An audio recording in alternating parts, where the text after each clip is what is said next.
The song of a new day by the creek is amplified at dawn. Waking inside this thrum gives day its possibility. A hot tea of dried plant inside the spell of golden whistler initiates a flow of gratitude. A family of kookaburras wash and cry out loud in one of the pools I've made with logs and clay. When birdsong triumphs over traffic, then the news of the world will cease to be fake. Some mornings it is difficult to fully behold the unrelenting splendor of hawthorn blossom. If honored, the unmasked shadows of ourselves bears gifts. What might take hundreds of years of natural repair for a creek gutted by gold digging, we do over the course of a year, building little weirs that slow and spread water, building ponds of new life, bringing more birdsong to Mother Country.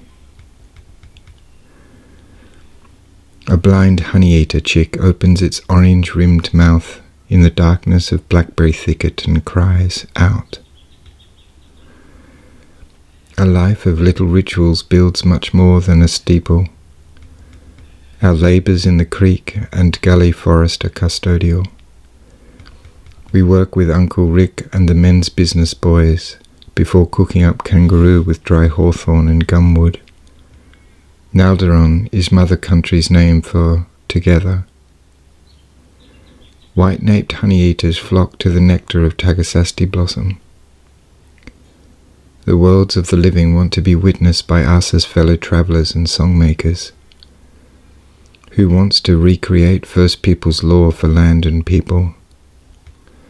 After spring rain, blossom hangs heavy, and there is even more bowing to be done in the forest. 2 honey-eater eggs are laid in a goat hair nest, sewn into dense, dormant blackberry cane. Only one hatchling flies off before the spring leaves burst forward, bringing the goats to stomp down the thicket. An ideology of correct and incorrect species nearly always gets down to capital. Chanting is a joyful way home. Perhaps subsistence neo-peasantry is for we second people, a recovery of spirit of First People's economy on stolen land. Can we stay with the complexity and trouble of this? At the very least, crane flies, honeybees, and hoverflies pollinate pear blossom. I'm spending some of my attention degrowing my algorithm. Sometimes I find myself working to a deadline. I'm not sure this is the way to go. A shared campfire is the closest thing we have left of sanity. We will continue to light fire circles and call men to the medicine of them. Amid all the morning song voiced down along the creek, it is the fantails that inherit the dance. When squatting to relieve yourself transitions from a hurried to a sacred moment, and a little ritual of burial as compost feeds the soil, then praise enters the day. Removing the dominance of blackberry in the gullies has diminished the presence of superb fairy wrens. Goats go wild on the new shoots of ancestral blackberry. Blackwood wattle is post-growth worming medicine for non-market goats on shared pasture. A campfire is now illegal in the shire in which we live. The absence of campfire leads to the further diminishment of story, land and ritual. There are so many rules to be respectfully broken. Entering the forest from suburbia is another threshold moment. There is always a liminal spectrum at play. Industrial schooling produces an attention-disrupted society. I want to live in a culture that understands the interruption of a child's flow state as serious abuse. Moving from an oil to a twig economy will be difficult for many. A field-gutted rabbit will sometimes bear several placentals. Made up of more water than anything else, it is not possible to speak of rationality as a thing unto itself. Perhaps eldership has little to do with reaching a certain age. Perhaps it has more to do with how one sets up the environment for dispute resolution, guided by a white serpent. Reperforming subsistence economies based on neighborhood mutual exchange is not a question of cities surviving. It's a species thing. Asparagus is pungent in a wee bucket. Tomatoes come up in humanure. Citrus are the benefactors. The day begins with sirens of tree creeper and jokes of kookaburra. It ends with death angel screaming bitch fox in heat. Life and death are entangled between day and night, light and dark. Night is dancing our mortality, a dance required to bring more light into presence. Sometimes it feels like any wisdom I've attained over 50 years has leaked out of me, like I'm creek water. We are complex mammals, made up of human and much more than human parts.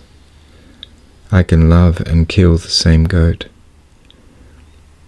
If we're playing the long game, then this moment is just another civilization coming down the bell curve. A forest, mountain, ocean, or desert holds wisdom not obtainable in towns or cities. Industrial schooling has deliberately manufactured an ecological deficit. We'll become a culture of goat herds again. Everyone will need an axe to grind. I sometimes feel a long way from the herd, but it only takes the time to drop to my knees and feel wet, sodden grass draw into my clothes before company arrives for a scratch. I have immeasurable gratitude for dry wood that falls to ground. A handful of twigs will boil a kettle in a rocket stove made of old bricks. I am much more a long descent thinker than a collapsologist. Old bricks build the stove. Old language returns to country. The machines of industry start up not long after the dawn chorus of birds begin. The lockdowns enabled some of us to listen. Then everyone got back into their trucks. Hands feel the warmth of the little volcanic boulder at the threshold to the forest. Heads bow under the wild apple to enter. Goats and rabbits are now farmed inside industrial feedlots. There is no hierarchy of sentience. We either eat unconscious of story, or we eat in the honouring of the origins and gift-bearing of our food. Small birds flee when I use heavy machinery like a wheelbarrow. Two fantails build a smart little nest at head height in the hawthorn. News manifests across a broad spectrum of fake. This ranges from neoliberal surety to conspiracy fed by algorithm. Our summer kitchen is situated out near the street, where we can be among wattle birds and sing out to neighbours. Little is taught in white institutions anymore. The last remaining teachers have left their posts. Dogs and goats begin each day with a stretch. Some people pay to do a course to do the same. I often sense the earth moving under my feet. White-winged choughs are grief conjurers in this mother country. Raven Wa is trickster.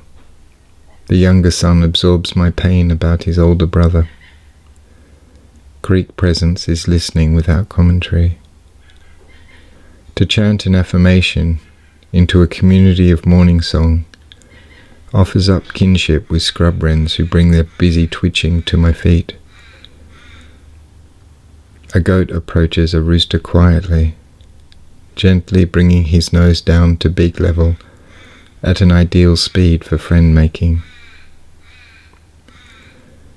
One renewed definition of consciousness could be, a group of people yarning around a campfire without their phones. I hope to live long enough to see platypus return to the creek, and long enough to see the town emptied of lifestyle choices. Progress on the right, progressiveness on the left, and all the feedlots in between. In my chanting by the creek, I recognize the songbird instinct is fluid. This allays threat and enables a closeness which can be described as an ordinary magic. Wiradjuri friend Jen Ridley speaks First People's wisdom when she says the land holds the language. America is the world's most enduring ad campaign.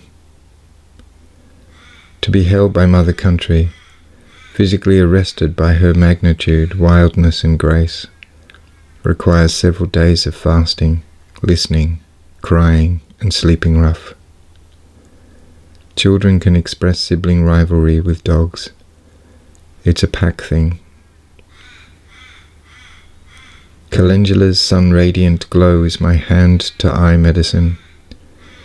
Kneeling to pick and praise begins the treatment. It is not good timing for a nanny to be both limping and about to give birth. Heavy rain disturbs some seeds detrimentally, while in the same disturbance sows others. Everything has a performance. Sweet spring grass rots feet before vinegar is applied. Children create a chaotic whirling when they are confined in houses. By a creek, this same whirling settles into an overall hubbub.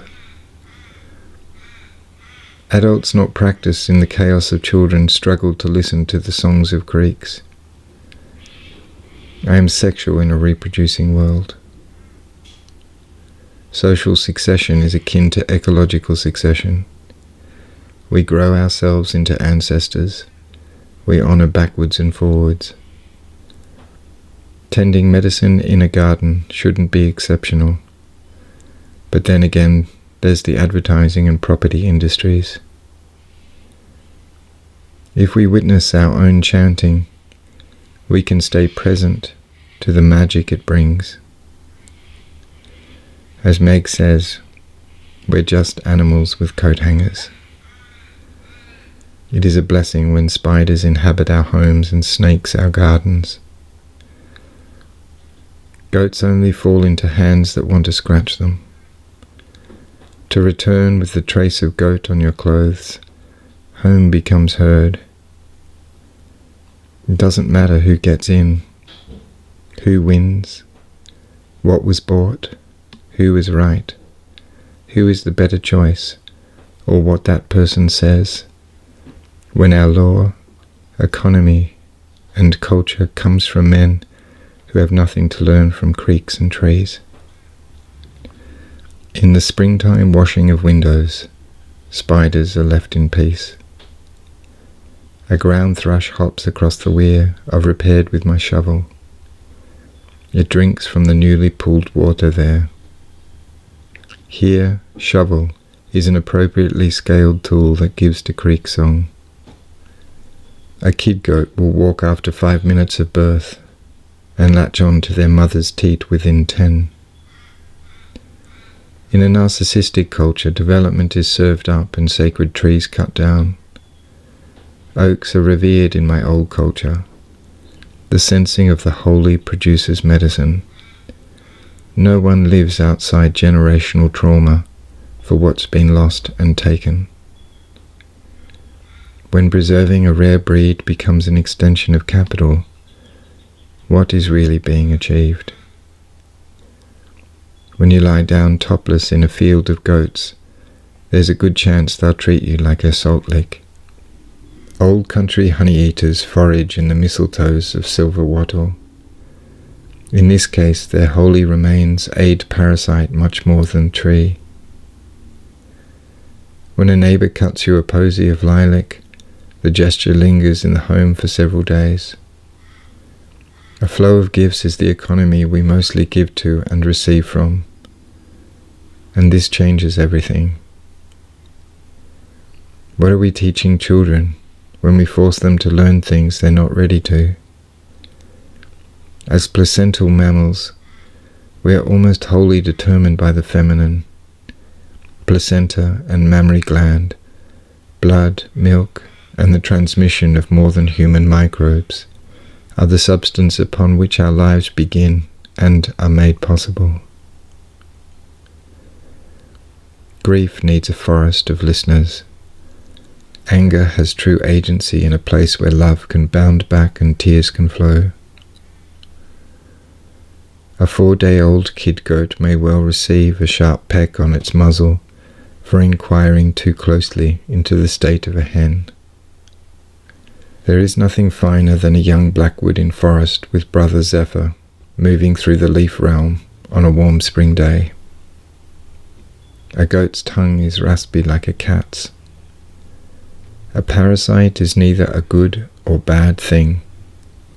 A definition of reductionism might be to cancel complexity in order to be inclusive or to take power. Almost everything we are trained for in schools reduces our relationship to songbirds, creeks, and food webs.